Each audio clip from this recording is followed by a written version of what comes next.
Hi, everybody. This is Pete Delatorre, the host and creator of The Pete Delatorre Show, and I want to welcome you to episode 16. Before we move on, I want to thank my sponsors, Jackson Health, South Florida, Best Practices Title, and Clutch Burger. My guests today are celebrity chef Adrian Calvo and Dr. Beatriz Gonzalez, president of Miami-Dade College, Wolfson Campus. A little bit about my first guest, Chef Adrian. Since 2007, she has taken the food scene by storm, firmly establishing herself as a celebrity chef, author, television personality, philanthropist, and restaurateur. Let's sit back and listen to my conversation with Chef Adrian.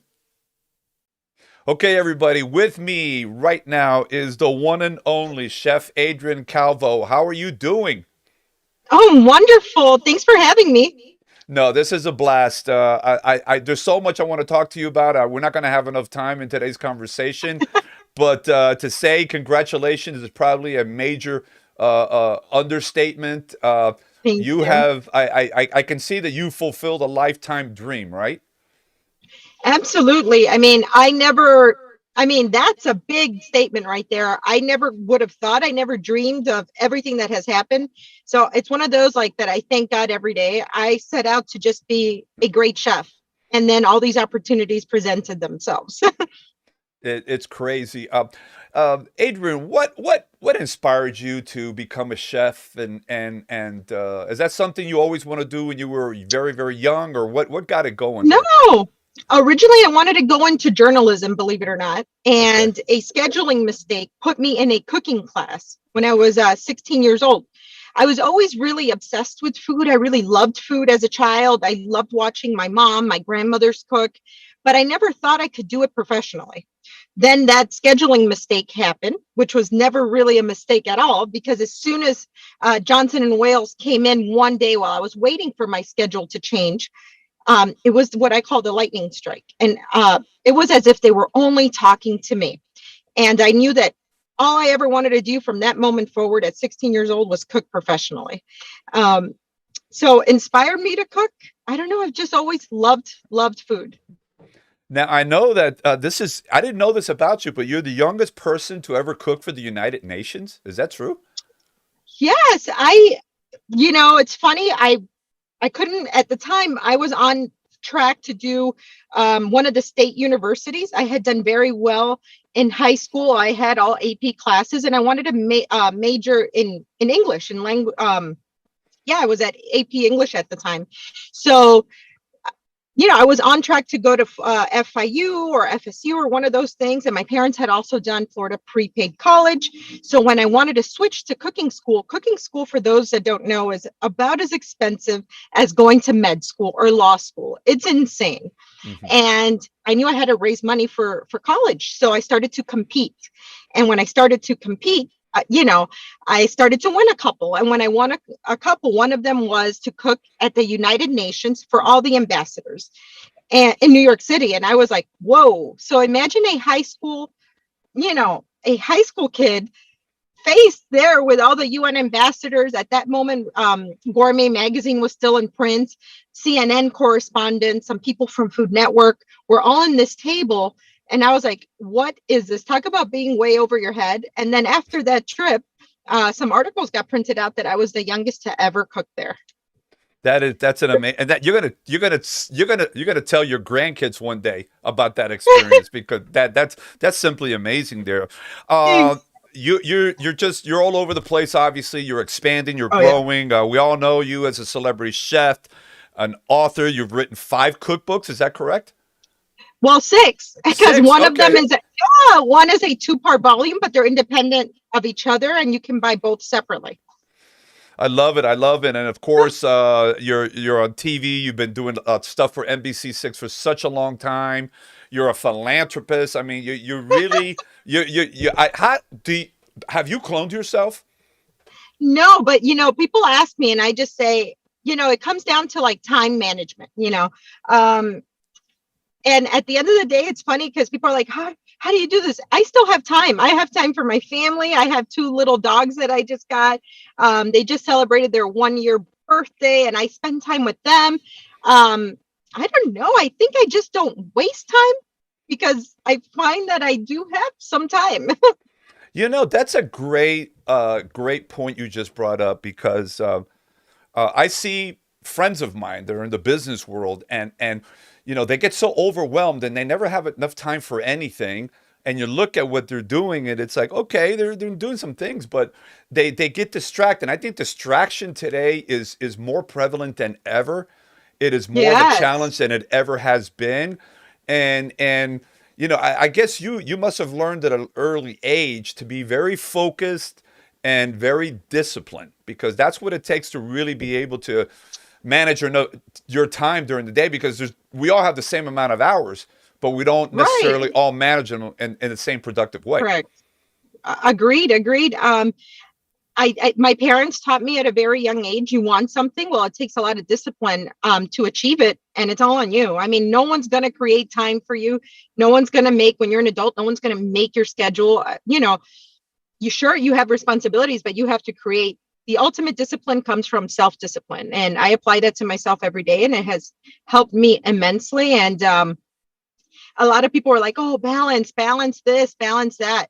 But life is not about balance. Not everything deserves the right amount of attention, the right amount of, your time. So I think Yes. acknowledging what deserves what it's a part of finding, I think, it's not balance. I don't know. It's part of time management and helps you be successful. I think from what you're telling all of us right now is that you know what your priorities are, and you go for it and you do them, and you don't think twice about it. Obviously, you have No. time to reflect, but you move forward. And that's been the secret of your Yeah. success. I mean, I think now you've got a restaurant on almost every corner of Miami, right? I'm exaggerating, but Yeah. Oh my gosh. Well, it's funny because at the end, to speak to what you just said, I don't take myself too seriously. I think sometimes people overthink things, and at the end of the day, if we're lucky, we're going to be here in this world close to 100 years if we're lucky. Mhm. If not, you know what, just do the best you can, take the opportunities that come your way, because you know while you're not being reckless, of course, because we're not, this is not, don't take yourself that seriously. And I try not to. I try to do my best, make sure I'm having fun, and the people around me, my team, is having fun. So we create this happy and exciting environment, and it really does help to take on daily responsibilities. I mean, we have a lot of pressure, but Yeah. doing it happily and excited just makes it all the better. Well, what you've been able to do, from the outside looking at all your, progression through the years, is the fact that obviously you enjoy what you're doing. Okay. Mhm. And that has to be there. You have to have that passion for what you're doing. If it's not there, it really, and I'm sure that not every single day has been a real smooth ride for you. You've Oh had no. hiccups and challenges and walls and things to go through. But putting that team around you, I personally experienced um, a beautiful dinner for my birthday about a week ago over at your beautiful Redfish Grill restaurant. Thank you. It was great. It was humid and hot that night, but when I got there, I didn't really feel it. I mean, it was a combination of the being by the water and the fans blowing. It was just a super, super experience there. And from the Well, thank beginning, you. it was No, super, thank super you. nice. It was Thank terrific you. there. A lot of people tell us, and we'll see that reflect on like some reviews and stuff, and they'll be like, hey, stop growing so fast. You're taking on too much and things like that. I'm like, whoa, whoa. It's funny when people say that we like, that it grew so fast, but like as you just said like a few minutes ago, my first interview with you was 9 years ago. And this, what seems to be an overnight success to some, I've been in the biz, and I had my first restaurant, 15 years ago. I was on the hotline till about a year ago, just, pumping out dishes there night after night after night. So what seems like an overnight success has really taken well over 10 years, and to create experiences like that at Redfish, um, it's not just about food. It's about small details that go into, hey, we all acknowledge that it's almost 100 degrees, it's humid, but we're paying attention. We got fans, we have mosquito control now, no-see-um control. We're trying to create little fire pits here and there so that that doesn't affect your dining experience, the timing, the service, everything. And that comes with over a decade of experience. No, there's no doubt about it. I know you started your first one out by the Tamiami Airport up at Yeah. 147th Avenue, and it's moved on, and now you have four spectacular locations. Thank you. The most recent one, is that the one in the Gables? Yeah, Miracle Mile Forte. Yeah, we Forte, just yeah. opened about 8 weeks ago. Okay. Okay. Well, I'm going to promise to visit Forte because I drove in front of Please it do. over the weekend, and I want to go there as well, and really and just kind of experience the different locations and things that you're doing there. Where do you go from here? People ask me that too. I don't know. We'll see. We'll see. I always say when I take on an opportunity, it has to speak to me. Spaces have to tell me their story. They have to inspire me first.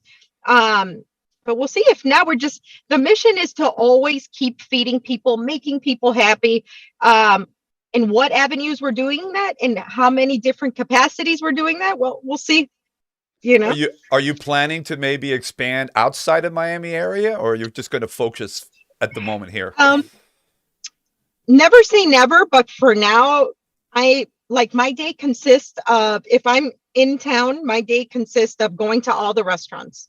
I spend a couple hours in each one, making sure that the specials that we create are the right, they're the right thing that we designed. I try to touch base with every single one of my staff members, especially my management team. Yeah. If I'm not in there, I feel like I don't know how you can create that personal restaurant experience. So I don't know if I could see myself having a restaurant like in Boston or New York or anywhere else if I can't be with my staff at least, a couple times a week. That's the secret to you not cloning yourself so far. I guess. I got to tell you, I'm a marketing person myself, and I love that maximum flavor Thank you. tagline that you have there, and I think it just says it all in two words. Thank So you. Thank you. that Thank you. works really, really good. So, Adrienne, thank you so much for being with us today. Thank I know you. the viewers have enjoyed listening to you and the energy that you have and the focus and the passion. Congratulations on everything you've done. And I know that you've done it one day at a time, and it hasn't been easy. It isn't easy for anyone that's been successful, but I can see that Thank you. you're just starting to scratch the surface right now. So Aw, congratulations thank for you. everything. Thank you. And it's meant a lot to me to have this interview with you because it kind of connects the dots and, from us doing this interview 9 years ago. So thank you. No, thank you so much. You keep doing what you're Bye. doing. Take care of yourself, all right? Take care. All Bye-bye. right, bye-bye now. Hey, a big thank you once again to Chef Adrienne for some great insights and great inspiration. We're going to bring her back soon again. My next guest, Dr. Beatriz Gonzalez. She is currently the president of Miami-Dade's Wolfson campus. Previous to her work at Miami-Dade College, she served as Chief Diversity Officer, Vice Provost, and Professor of Counseling at the University of La Verne in California. And prior to that, she was a Vice President for Planning and Enrollment at St. Thomas University here in Miami. So let's sit back and let's listen to my conversation with Dr. Gonzalez. Right, it is my pleasure now to bring to the Pete De La Torre Show Dr. Beatriz Gonzalez, the Wolfson campus president of Miami-Dade College. How are you? Excellent. Thank you, Pete. Thanks for inviting me here today. Thank you so much, and congratulations for all your accolades and all the work you've done to lead you to this really exciting moment for you personally, and of course, how good it's working for Miami-Dade College. Before we move on, we have some important things that we want to review as we're getting ready to go back to school again. It seems like the students just got out of school and now they're right back again. And I was just talking to my son before we started here today. I remember when I was going to school when I was young, we had a full 3 months of summer break. Right. That doesn't exist anymore. Kids are going back to school now, and it obviously applies to the college students. Tell us a little bit about the Wolfson campus, because I know back in the day it was called the downtown campus.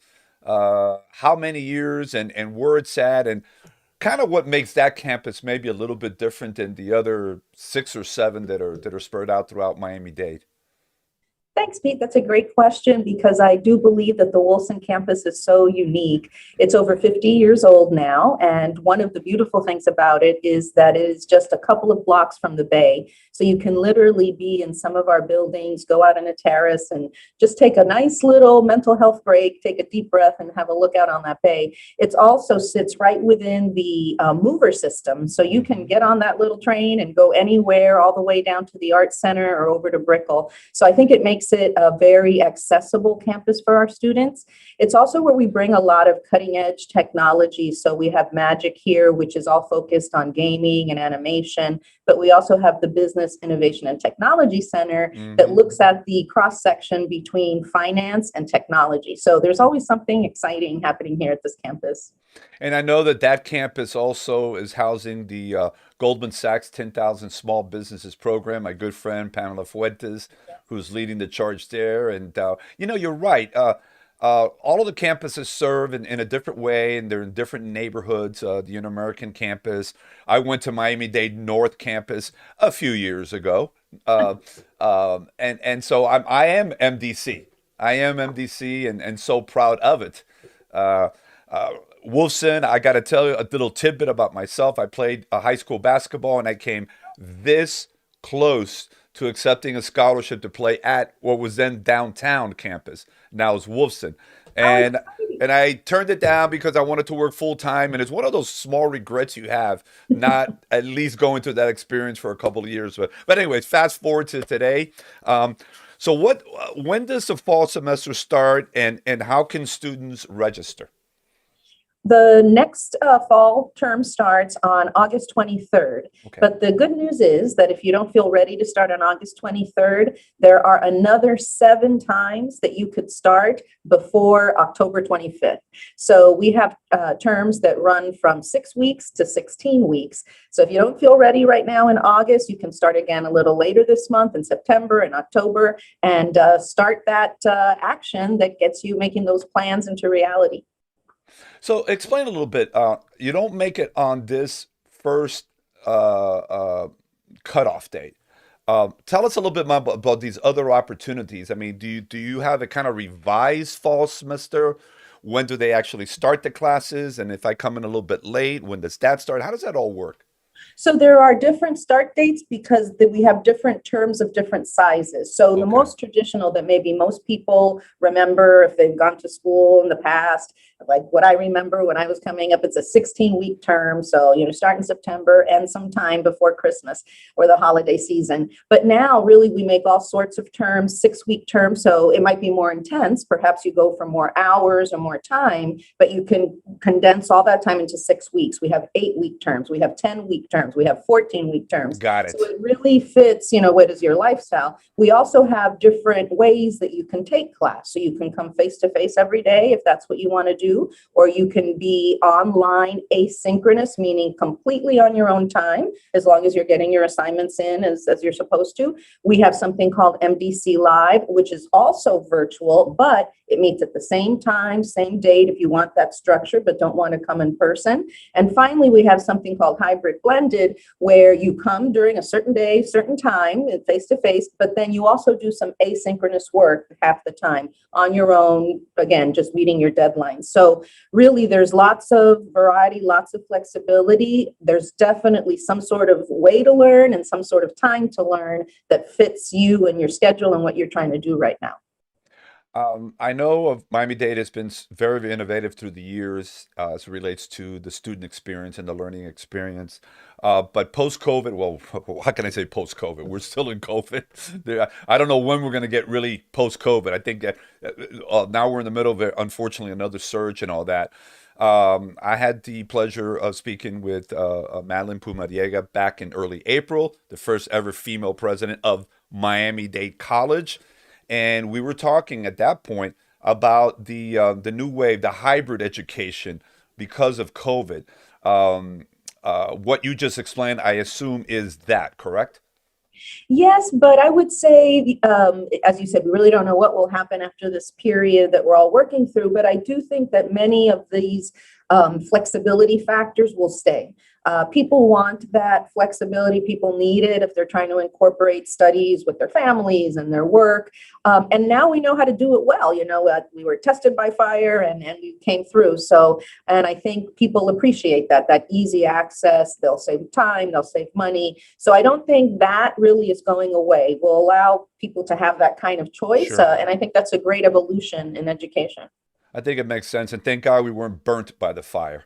Right. That we're kind of getting through all that. So, there are a lot of students or that are planning to study that are going through financial hardships. Uh, what opportunities are available for students that are possibly seeking financial assistance? Well, first of all, I would begin by saying that I think Miami-Dade College is the most economical choice you'll have, no matter where you choose to go. This really is, it starts off at a very economical place. But besides that, we have all sorts of financial aid available. Some is from the state, some is from the federal government. We have MDC grants. So I encourage people who are thinking about getting back to school, if that's the thing that's holding you back, please make the phone call, and the phone is 305-237-3300. Make that call because there is a way to start. There is a way to get in. There's all kinds of support. That shouldn't be the thing that holds you back. And let me also give our website, www.mdc.edu. Fantastic. And I know that, of course, the legacy of Dr. Eduardo Padron has he's been honored nationally, globally, and really the years that he was in charge running Miami-Dade College, it has grown. It's the largest college in the country. Do you know how many students altogether with all the campuses combined?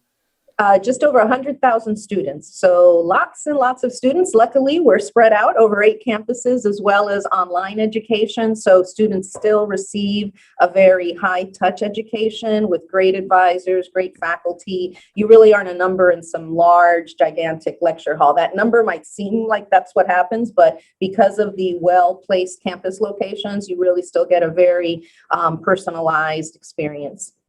Miami-Dade College has provided that opportunity to so many that otherwise wouldn't have had the opportunity to go to college, and that it has really stood out through the years, and has provided first generation college graduates to families that have gone through the years, and because of Miami-Dade and its opportunities and its accessibility, it has allowed all these dreams to come true.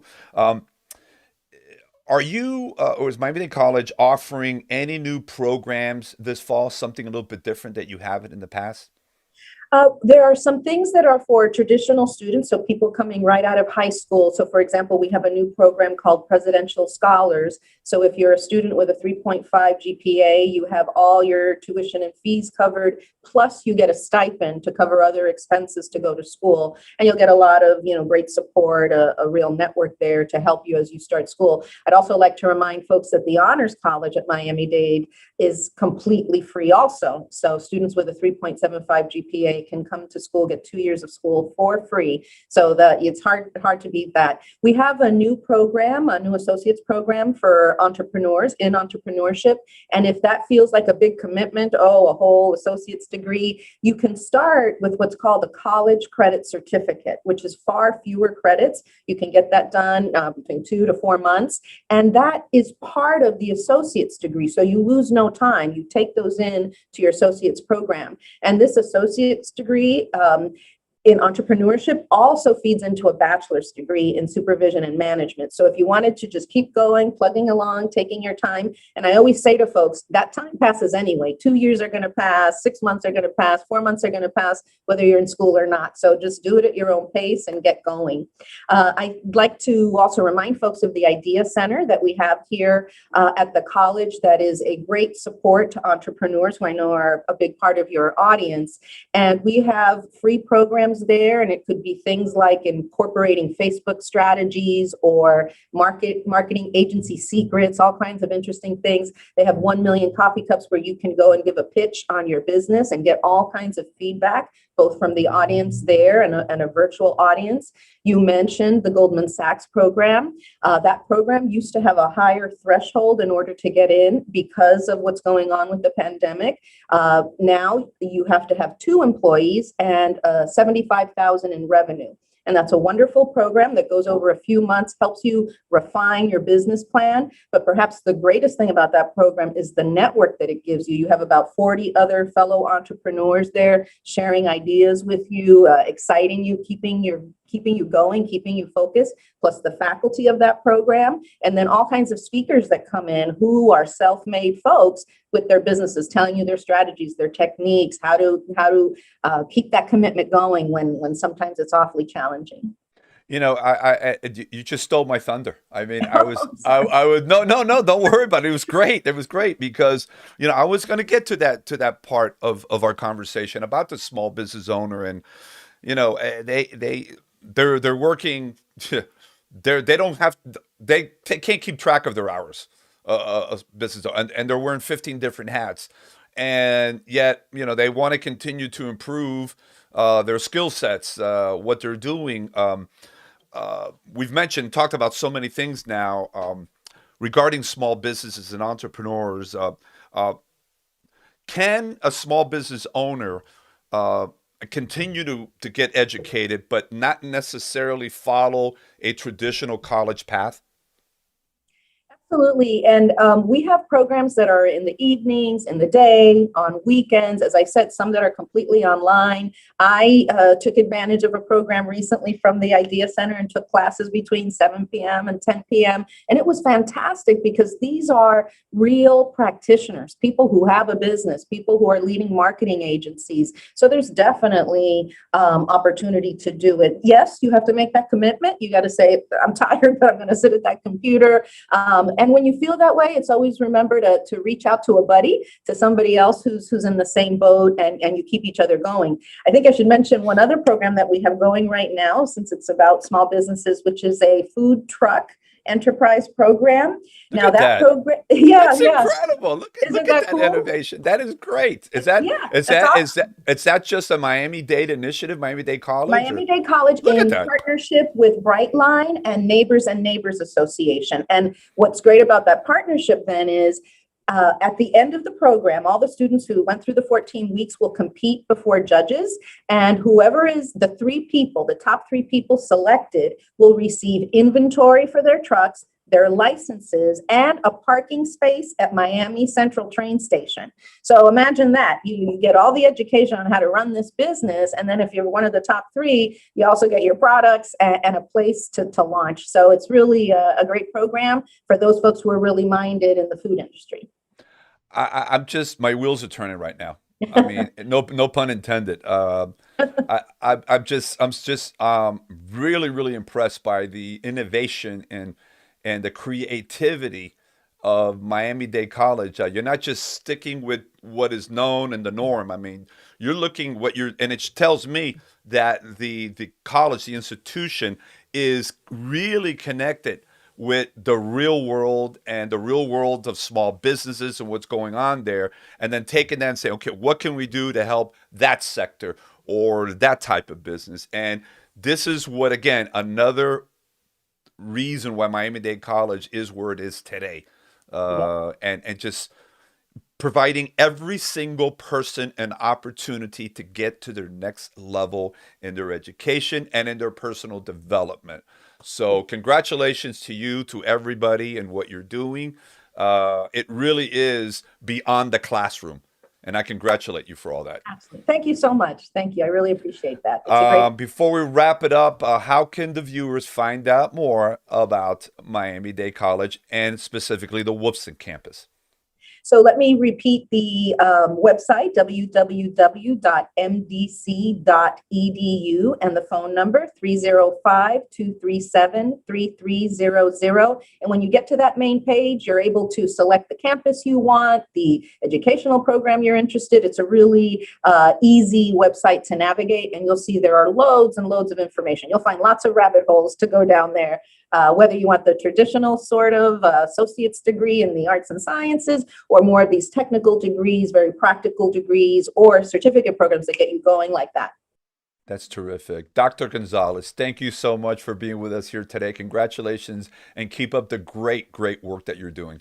Thank you so much. I really appreciate the opportunity to share this information with your listeners. Thank you so much. Have a good day. Take care. Thank you, you too. A big thank you to Dr. Beatriz Gonzalez, President of Miami-Dade College Wilson Campus, for terrific updates on what Miami-Dade College will be doing in the next few months as they get the school year started again. I want to thank you who are with us every week, watching our shows. And of course, thank you to all of you that are sending your comments and feedback. Keep them coming in because, again, they're important for us to understand what's important for you as you're watching all these programs here. Make sure to follow me on Facebook, Instagram, LinkedIn, and if you got a moment, subscribe to my YouTube channel, Pete Delatorre, and listen to me on Spotify and TuneIn Radio. Before we part ways, I'm going to leave you with this. Have a vision for tomorrow, yet keep an eye on today. Today is the most important day that you have and the greatest opportunity for yourself. Take care and God bless.